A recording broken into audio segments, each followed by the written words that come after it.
I don't understand why I have to pray. I'm a good person. I don't steal from anyone. I'm not lying. I'm not a bad person. So I don't understand why I have to pray to be a good person. When Allah talks to the mushrikun of Arabia, right? And He talks to the people that lived in Mecca, then it's important to understand something about the history of Mecca. And it's important to understand who these people were and what their culture was like. And why is Allah talking to them in this way? So when Allah addresses an audience, it's beneficial to know the background or some things about that audience. So when Allah is talking to the Jewish and Christian people, then it's also beneficial to know something about Jewish and Christian history, who these people are, what their tradition is, because Allah is interacting directly with them, and the Quran is oftentimes directly interacting with their material, their work, and what they believe. Surah Al-Hadid is an interesting example of that. If you look at the book of Genesis, the Old Testament, then it begins with God created the heaven. In the beginning there was light. God created the heavens and the earth in 6 days. And according to some of their wording, on the seventh day He rested. That's what they have with them, right?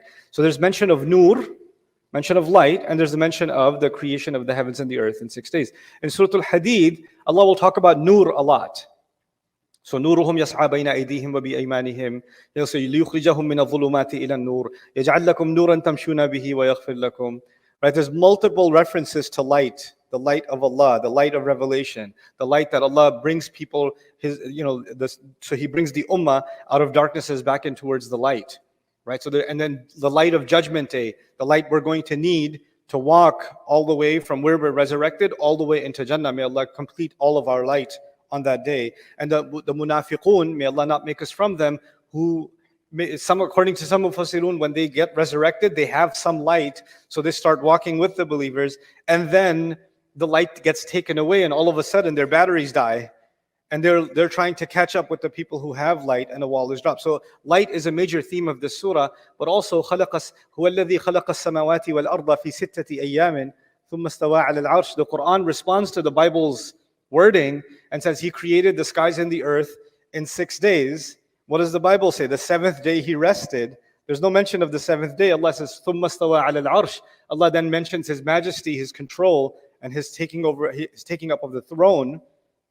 And then that's which symbolizes Allah's power. So where the biblical account was kind of alluding to a weakness, right? Rest.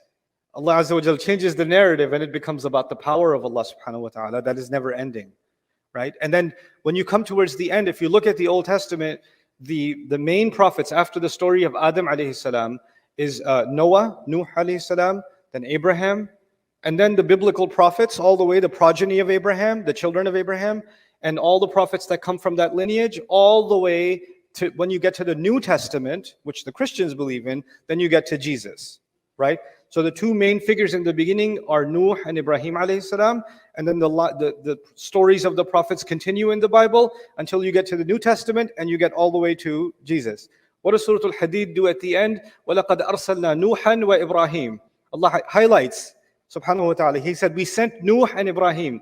And any Jew or Christian listening to this that is familiar, especially their common masses didn't know much about the Bible, but the knowledgeable people did. The moment they hear Nuh, Ibrahim in that order, they're like, wait, that's what we have.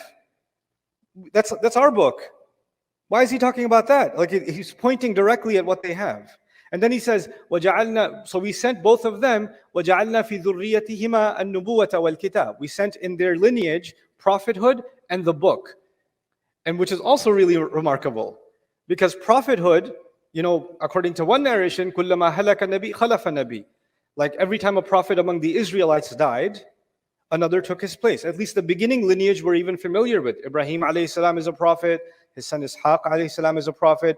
Ishaq's son Yaqub alayhi salam is a prophet. Yaqub's son Yusuf alayhi salam is a prophet. So every generation is getting a prophet, right?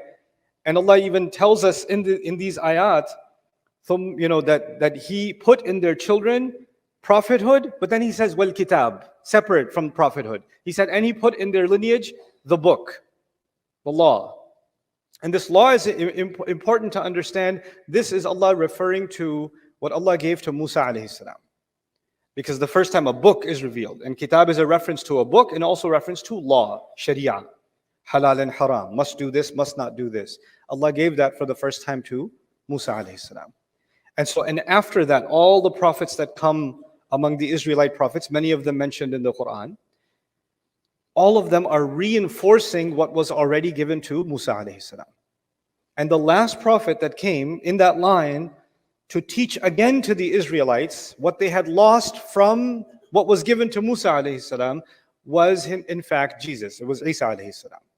So Allah says about him, يُعَلِّمُهُ الْكِتَابَ وَالْحِكْمَةَ وَالتَّوْرَاةَ وَالْإِنْجِيلَ. Right? And Allah didn't just give him Injil, He also taught him the Torah. Allah taught him the Torah. So he could actually debate with their scholarship and correct them. Now, I'm telling all of you this, not just for interesting Christian and Jewish history, but a lesson Muslims need to learn for themselves that Allah is teaching us in His timeless book. So let's get to that. Allah Azza wa Jal describes that prophets were sent, right before this, Bayyinat. Allah sent prophets with clear proofs, with clarity, absolute clear evidences. And I just want you to remember two things about al-Bayyinat that'll make this discussion easy. One thing I want you to remember about what Allah sent with all these prophets is that why should they believe in a prophet? Why should they believe in a God? Why should they believe this is true?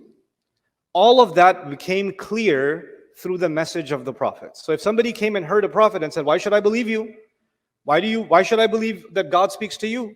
Or an angel speaks to you? Why should I believe that there's an afterlife? Why should I believe in your version of God? There's so many other religions out there, I can believe in any of them. Allah says that when He sent a prophet, He sent them with al-Bayyinat, means anybody who could come and listen to what they had to say and hear their arguments, it would become completely clear to them that they are speaking the truth. So why should I become a Muslim? The answer was with al-Bayyinat, the answer to the why. But there was another question. Okay, fine, this is the truth. But what does this God expect from me? What does Allah want from me? What should I be doing? What should I not be doing? What are the requirements? Okay, fine, I'm ready to sign up, but what's the assignment? So there's the why and there's the what.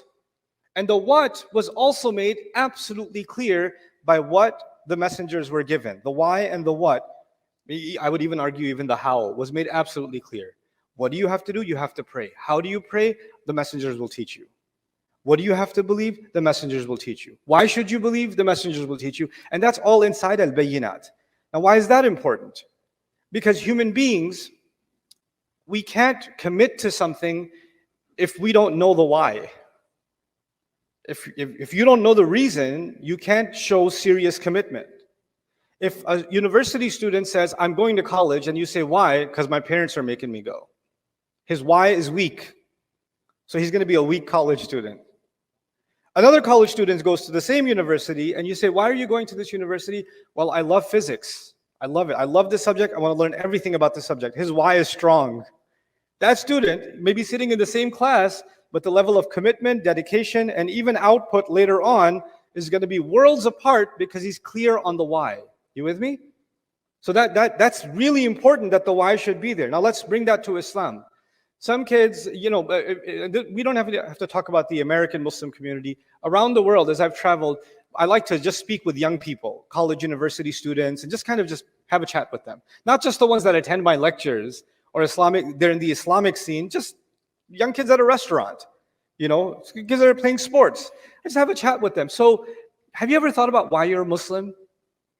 And the most common answer is, I don't know, because my parents are Muslim. I don't know.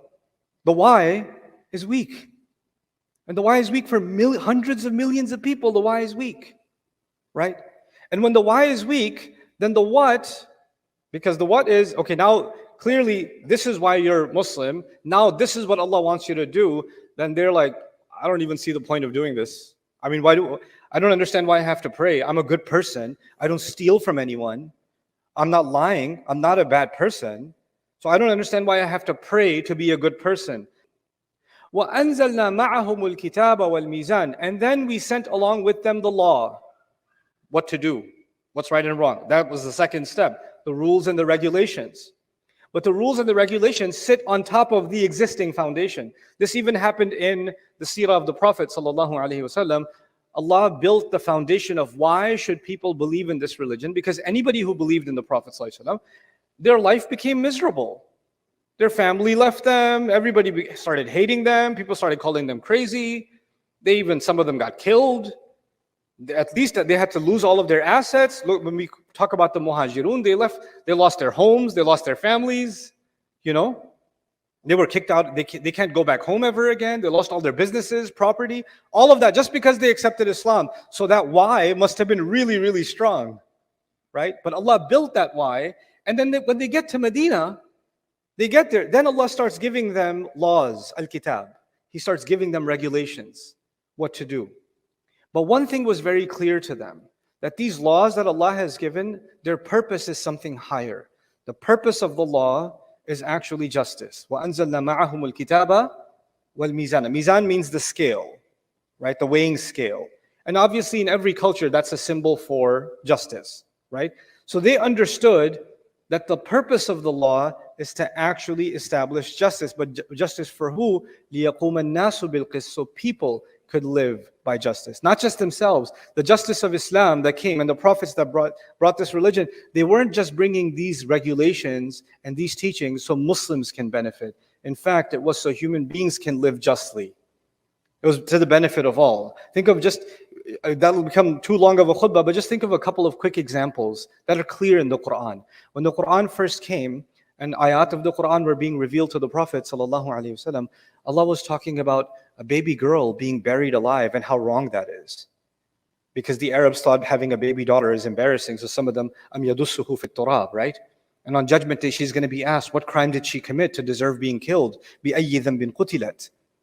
But that child that was not born in a Muslim family, that was born in a mushrik family. That's not a Muslim problem, that's a mushrik problem.